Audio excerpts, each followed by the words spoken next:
Hello everyone, welcome to my channel Anurag वाटीडी। आज की क्लास में हम यहाँ पे डिस्कस करेंगे कि एग्ज़ाम हॉल में आप क्या क्या सामग्री लेकर जा सकते हैं, और इसके बाद हम डिस्कस करेंगे कि आप प्रावधिक कला करने के बाद आप किसकी तैयारी करेंगे। सबसे पहले जब आप एग्ज़ाम देने जाएंगे तो उसके लिए आपको एक बहुत ही अच्छी क्वालिटी के पेंसिल की आवश्यकता होती है। यदि आप सिंपल पेंसिल का यूज कर रहे हैं तो उसकी जगह आपको एक HB पेंसिल खरीदना है और HB पेंसिल का ही यूज करना है। इसके बाद बात करते हैं कि HB पेंसिल में बहुत से टाइप की पेंसिल आती हैं, जिसमें एक HB पेंसिल, F टाइप की pencil, H pencil, 2H pencil, 8B, 7B, 6B, 5B, 4B, 3B, 2B और सिंगल B की। यहाँ पे देखेंगे तो यहाँ पे B का मतलब होता है ब्लैक और H का मतलब होता है हार्ड। तो यहाँ पे HB का मतलब होता है हार्ड ब्लैक, अर्थात बिल्कुल काली चलने वाली पेंसिल। यदि आप केवल HB पेंसिल का यूज कर रहे हैं तो आप इसी का यूज कर सकते हैं, या फिर आप इसका सेट ले सकते हैं। इसका सेट आप तभी लीजिएगा जब आपको इसका यूज करना आता हो। यदि आपने पहले से इसका यूज किया है तो ये आप सेट ले सकते हैं। ये किसी भी कंपनी का ले सकते हैं, सभी कंपनियों की पेंसिल अच्छी आती हैं। जैसा कि आप इसमें एक कंपनी की पेंसिल यहाँ पे देख सकते हैं। ये अगर सेट लेते हैं तो इसमें आपको 6 पेंसिल मिलेंगी, जिसमें HB, 2B, 4B, 6B, 8B और 10B टाइप की आपको इसमें पेंसिल रहेंगी। तो इसे आप परचेस कर सकते हैं, या फिर इसे आप परचेस नहीं करना चाहते तो आप सिंपल सी एक HB पेंसिल आप परचेस कर लीजिए। इसी के द्वारा आप ड्राइंग करने की कोशिश करें। इसके बाद आपको अपने एग्ज़ाम हॉल में आपको शार्पनर लेके जाना है। हिंदी में इसे कटर बोला जाता है।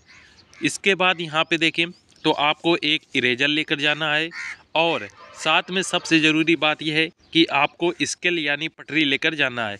इसमें 2 टाइप की आपकी स्केल रहेंगी, एक 15 सेंटीमीटर की रहती है और नीचे आप ये 30 सेंटीमीटर के देख सकते हैं। 30 सेंटीमीटर के स्केल बहुत ही कम बच्चों के पास अवेलेबल होगी। तो याद रखिएगा, जब भी आप एग्ज़ाम देने जाएं तो कोशिश यही करें कि ये 30 सेंटीमीटर की आप स्केल लेके जाएं।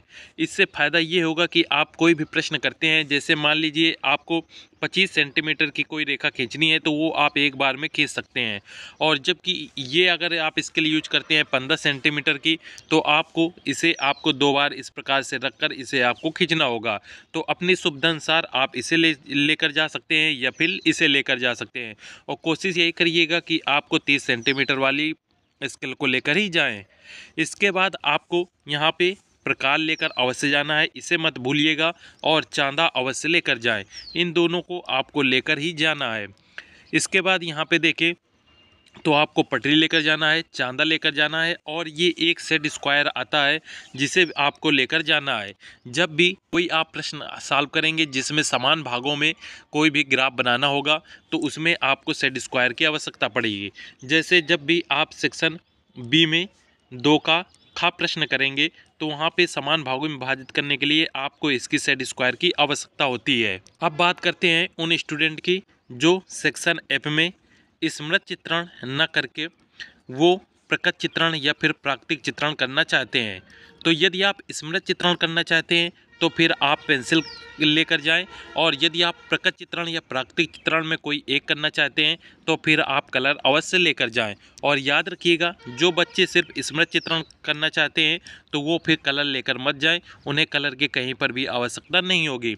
किंतु यदि आप डाउट है कि प्रश्न में यदि स्मृत चित्रण नहीं कर पाएंगे तो हम प्रकट चित्रण कर लेंगे, तब फिर आपको ये कलर अवश्य लेकर जाने हैं। आपको पेंसिल भी लेकर जानी है और कलर भी लेकर जाने हैं। किंतु जो बच्चे सिर्फ प्रकट चित्रण ही करना चाहते हैं और स्मृत चित्रण नहीं करना चाहते तो प्रकट चित्रण करने वाले सभी बच्चे इन कलर का यूज जरूर करेंगे, इसलिए ये कलर लेकर जरूर जाएं।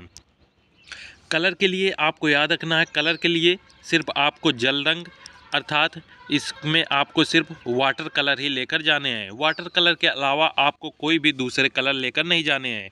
ये आप सिंपल सी इमेज देख सकते हैं, ये जो बिल्कुल आपको सस्ते रेट में ये आपको 20 रुपये का मिल जाएगा कलर। तो इसे आप लेकर जा सकते हैं, इसे वाटर कलर बोला जाता है। या फिर आप और अच्छा बेहतर करना चाहते हैं तो आप इसे ले जा सकते हैं। ये भी वाटर ट्यूब कलर आते हैं या वाटर कलर भी इस कंपनी के आते हैं, इन्हें आप ले जा सकते हैं। याद रखिएगा, ये जो वाटर ट्यूब कलर हैं ये 2 टाइप के आते हैं। एक वाटर ट्यूब कलर लेंगे तो उसमें 6 आपको कलर मिलेंगे, एक वाटर ट्यूब कलर में आपको 12 कलर मिलेंगे। 6 वाला आपका 50 रुपये का आता है और 12 वाला लेंगे तो आपका 100 रुपये का आएगा।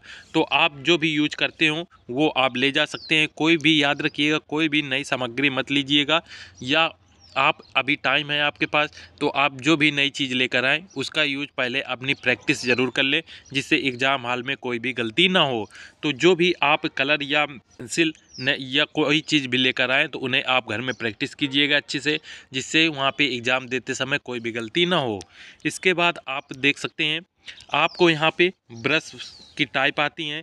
जो भी आप ब्रश की साइज ले जा सकते हैं, या एक ब्रश ही केवल ले जा सकते हैं यदि आप एक का यूज कर रहे हैं, या जो आप अच्छा करना चाहते हैं तो आपकी ये ब्रश की टाइप आती हैं, इन्हें आप ले जा सकते हैं।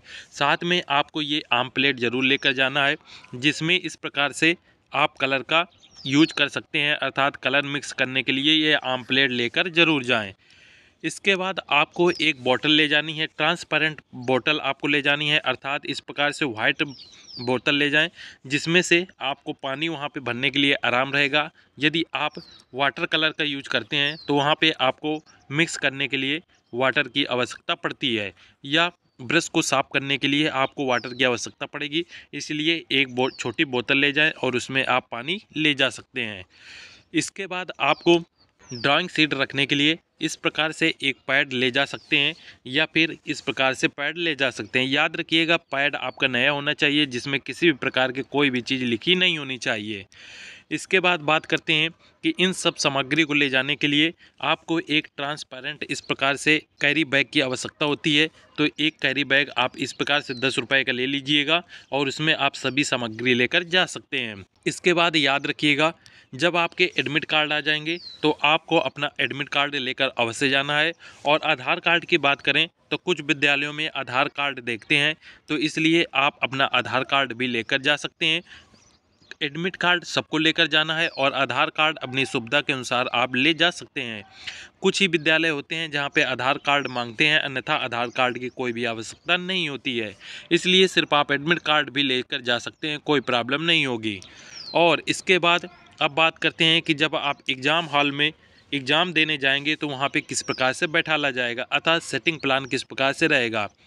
अभी तक आपने जो भी एग्ज़ाम दिए हैं तो आपको इस प्रकार से सीधे बिल्कुल रो में बैठाला जाता था, किंतु अब आपको इस प्रकार से सीधे न बैठाल कर आप जब एग्ज़ाम देने जाएंगे तो इस प्रकार से आपको सर्कल में बैठाला जाएगा। तो याद रखिएगा अब आपको इस प्रकार से सर्कल में बैठने को मिलेगा। जितने भी अच्छे विद्यालय होंगे जहाँ पे सीटें जो होंगी रिमूवेबल होंगी, अर्थात सीटों को हम खिसका सकते हैं, तो उन विद्यालयों में आपको इसी प्रकार का सेटिंग प्लान देखने को मिलेगा, जहाँ पे सभी बच्चे इस प्रकार से सर्कल में बैठे होंगे। और सर्कल में बैठने के ये फ़ायदा ये रहता है कि ये जो सीटें होती हैं ये बिल्कुल आपके नज़दीक लगी होती हैं, तो दो बच्चे आपस में भी बात कर सकते हैं। इसके बाद यहाँ पे देखेंगे जब आप इस प्रकार से सर्कल में बैठे होंगे तो इसके बीच में आपको एक फ्लावर रख दिया जाएगा।